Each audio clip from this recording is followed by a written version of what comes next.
Hey guys, today I want to answer the question that I get asked the most. And the question is, are Facebook ads more effective or are Google ads more effective for my financial practice? Understand this is not just a one-sided answer as some of you might think. It's not just a yes or no answer. There's really different pros and cons when it comes to Facebook ads or Google ads. And depending on what kind of clients you're trying to look for, depending on the services, depending on the products that you sell, there's different types of campaigns that work better on Google or better on Facebook depending on different situations. So today I'm not only gonna just break down the pros and cons of Facebook ads and Google ads, but I'm also gonna show you the different types of campaigns you can run on these different platforms. That way you have a better understanding of which platform suits your financial practice the best. And if we haven't met before, welcome to this channel. My name is Sticky Chung, the founder of digitalprospecting.io. Our company helps financial advisors, life insurance agents get more high quality appointments. If that's something that you're interested in, make sure to check out our website, digitalprospecting.io. Go through some of the client reviews to see if this is something that you're looking for. And if you stick around to the end of the video, I'll show you our strategy to cut down ad costs by at least 90% using something we call the CMS targeting method. So make sure to stick around. If you like videos like this, do keep in mind that our channel has something called the Genetlemen's rule, meaning if you watch more than 2 of my videos and if you find it helpful, do like and subscribe. These videos are free for you to watch, but they're not free for me to make. I spend a lot of time and effort making these videos. Your like, your subscribe will mean a lot to the channel. And without further ado, let's dive right in.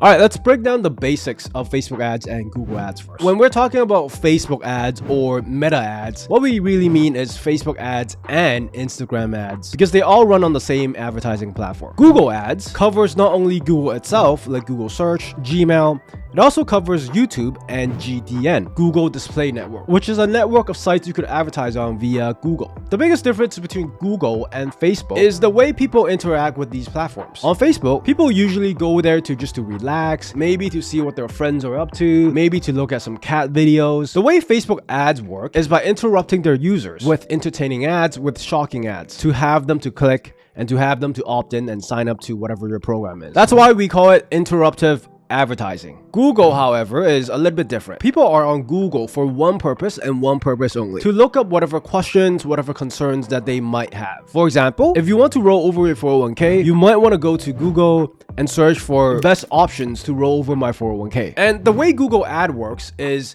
whenever the viewer searches for a certain topic, a certain subject, an ad would appear to answer whatever they're searching for at the moment. This is something we call intent-based advertising, which brings us to the first advantage of using Google ads over Facebook ads.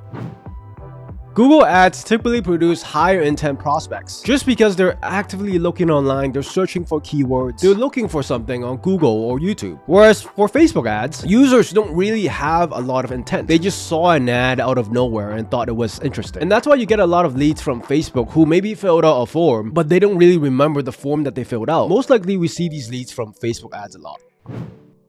Now, with that being said, since Google produces a higher intent lead, it's more expensive to advertise on Google. And the reason why that's the case is because advertising, it's almost like bidding for a certain keyword or a placement. This means that advertisers compete to show their ads in front of the viewers on a specific keyword that the users are searching for. The higher the demand for the keyword, let's say for the word annuity, the higher your cost will be when it comes to advertising on Google. Try looking up the word best annuities right now. Probably the top 3 result is going to be dominated by big companies, big wealth management firms, corporate giants who have unlimited marketing budget. Facebook ads, however, since targeting is less about the specific search intent but more about demographic, the competition for an ad is much cheaper and therefore you're gonna spend less when you advertise on Facebook. Now, this is very useful when it comes to selling small ticket items, maybe small life insurance policies, because Google ads probably wouldn't make a lot of sense when it comes to the return on investment. Whereas for Facebook ads, since ad cost, lead cost is much cheaper, selling these small policies might make sense and you could justify the return on investment. However, when you're selling a premium product, when you're asking people to roll over their entire life savings, Facebook ad might not work the best because the intent is not there. Because you don't need a lot of intent to sell a $10, $20 per month life insurance policy. But for someone to give you $500K,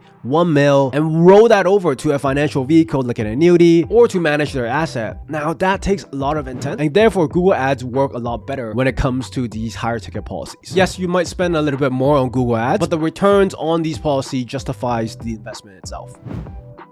The third comparison that I want to make is targeting options. Facebook target users by their profile on the platform. We have basic demographic targetings like gender, age, location, where they live, hobbies, interests, which is effective for most of the time. However, if you compare that to Google, it's a night and day difference. Not only does Google have basic demographic targeting, but Google allows you to do intent-based targeting, meaning you could target people who search for a specific keyword. Maybe they search for best annuity rates. You could also target people who've been on certain websites. Maybe they've been on your competitor's website. This allows us to target users not only on a demographic level, such as their age, their gender, but also a psychographic level, what they're looking for, what's their intent right now. And the final targeting option that I think it's the most useful for financial practice is income targeting. On Google, you could target viewers based on their household income. You could target the top 10%, the top 20%, top 30%, and so on. So if you're in the financial industry, I'm sure you'll find this very useful. Now, if you want to learn more about Google Ads, I have a whole separate training on how you could get started on Google Ads. Make sure to watch that video if you're interested.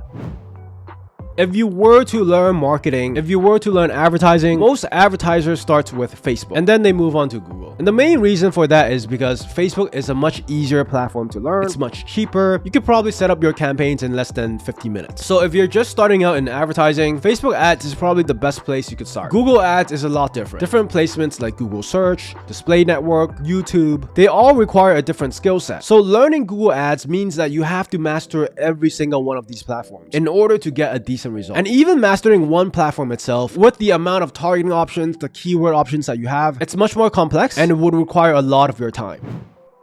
When it comes to comparing Facebook ads and Google ads, and a company use them both individually and together, depending on different types of campaigns. So if you could use them both, then go ahead. I think that's going to get you the best results. However, if you only have one option to choose, you might want to ask yourself this: what kind of products, what kind of service are you trying to offer? Is it a high ticket that requires a lot of trust, a lot of intent? Or is it a low ticket one, a more transactional type of product? Ask yourself, what's your budget? Do you have a lot to spend on advertising? Or maybe you don't, then Facebook ads is perfect for you. Ask yourself, do you have time? How much time do you have to learn ads? And if you don't have time at all, considering working with a company like digitalprospecting.io. But whether it's Facebook ads or Google ads or any platforms in the future, I think it's important to have a basic understanding of how everything works. You don't have to be a master at it, but at least know the basic foundation. And if you want more marketing strategies and marketing tactics like this, make sure to like the video and subscribe to the channel. And just to thank you for sticking around to the end of the video, I've attached our CMS targeting method in the link below. The CMS method is a method that we developed because we wanted Google ads lead quality, but we wanted Facebook ad lead cost. So if you want to learn how we do that, definitely check out the video below. I hope you find it useful. Thanks for watching. I hope you find this content useful. Make sure to like, subscribe, and comment on your thoughts below, and I'll see you guys on the next video.